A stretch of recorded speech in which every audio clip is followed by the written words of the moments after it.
Hello, it's Matthew Adams, also known as That One View Guy, and today we'll be reviewing the original Descent movie.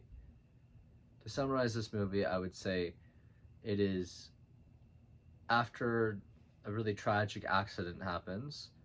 The main protagonist, Sarah, and a group of her friends decide to go to a cave, to go explore this cave, which Juno decides to pick out, the second protagonist slash antagonist of the film. And things go horribly wrong, and that is essentially the summary. So how about we get to my review and my opinion on this film. Hello, I'm back.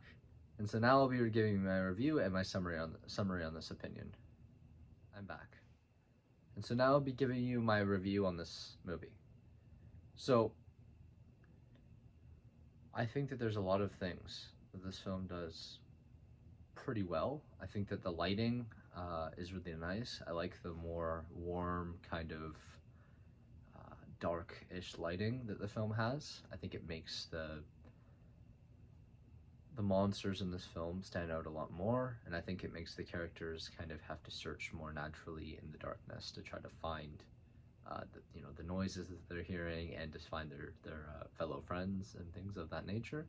I think it does well. I think it also makes the flares and the other aspects of lighting in this film a lot more important, but also kind of increases the stakes a bit. So I think that the lighting was really helpful in this film. I think it definitely elevated it, though I do have some problems with it later on in the film where there's a lot of cuts and transitioning happening, which overall kind of ruined a bit of my experience, especially with the finale, which I feel like is the most important part of the film, is the climax. And the climax is kind of destroyed a little bit due to the lighting.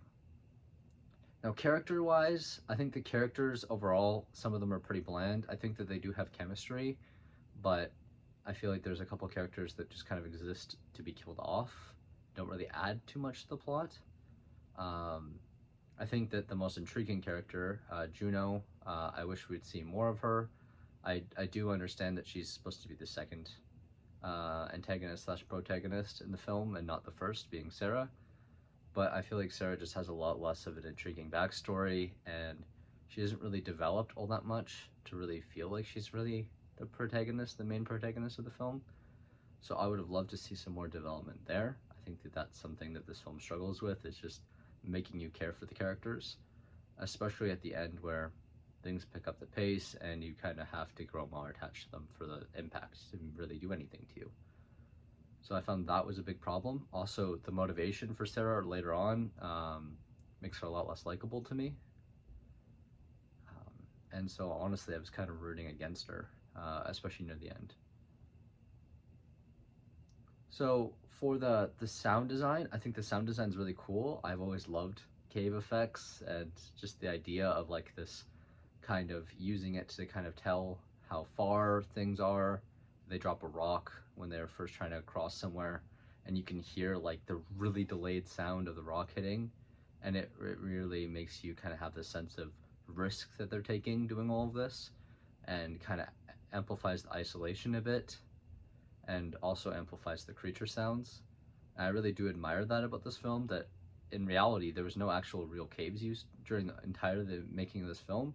It was all just props, and the caves were all designed specifically by one person, which I think is really, really cool, and I think it adds a lot to the creativeness that they could do with the film, because finding natural caves would be a little bit more challenging, also working in those conditions as well. So I think that that was a really cool aspect of the film. It makes it a lot more unique, to me at least. So I would say that that was a really important aspect of the film. Now the pacing. Pacing in this film isn't great. The end is really fast, like really, really fast, a little too fast for my liking. That doesn't really, feels like very desensitized at the end. Like you just see so many of these creatures and they become progressively and progressively less scary. Like originally at the start, one creature on its own was life-threatening, and now it's like usually multiple are life-threatening. So it feels a bit weightless sometimes. And so it kind of took a little bit of my enjoyment away from the film, just the fact that the pacing is a little rough. because for like, you know, 3/4 of this movie, it's just them exploring the cave until things start going wrong, and about halfway things start going wrong. And so I found that that was a big problem, is that like it was really hard for me to invest because the characters themselves were so hard to balance out, because the characters themselves just don't really have as much of a character as you would kind of hope for. So I found that that was a big problem. Also, there was some parts that really took me out of this film.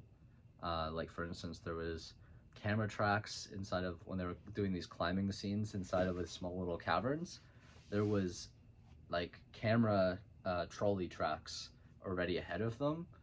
And so since the lighting wasn't dark enough, it it really kind of ruined the immersion that they were like the first people ever there, or you know, one of the first people ever there. And so it was you know, a little disheartening. I wish that they would have just used a little bit darker lighting, and I think it would have helped anyways, due to the fact that if the lighting is so dark where you can barely see where your hands are going, then, you know, it adds more of the suspense of, oh, there could be a creature there or something, you know, and then it could be really bad for you. I think that that would have helped a lot with this film. Either go too dark or, you know, brighten it up a bit so we can actually see what's going on. You know, pick one of those two, I would say. I think this film struggles a bit with that. So now we get to the very end, which is my final review and my rating for parents out there. So my final review is, I think overall this film would probably be maybe a 6 to a 6.5.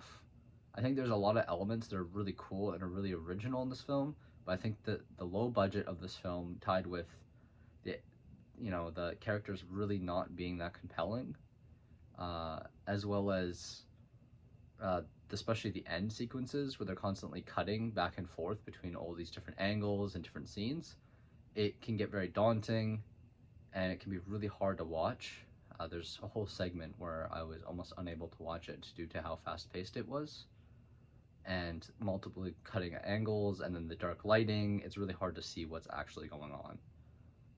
All I would hear is sound effects, and occasionally, you know, see actual long transitions, but most of the time it was just one segment, so I had a big problem with that, and it really took me out of the film.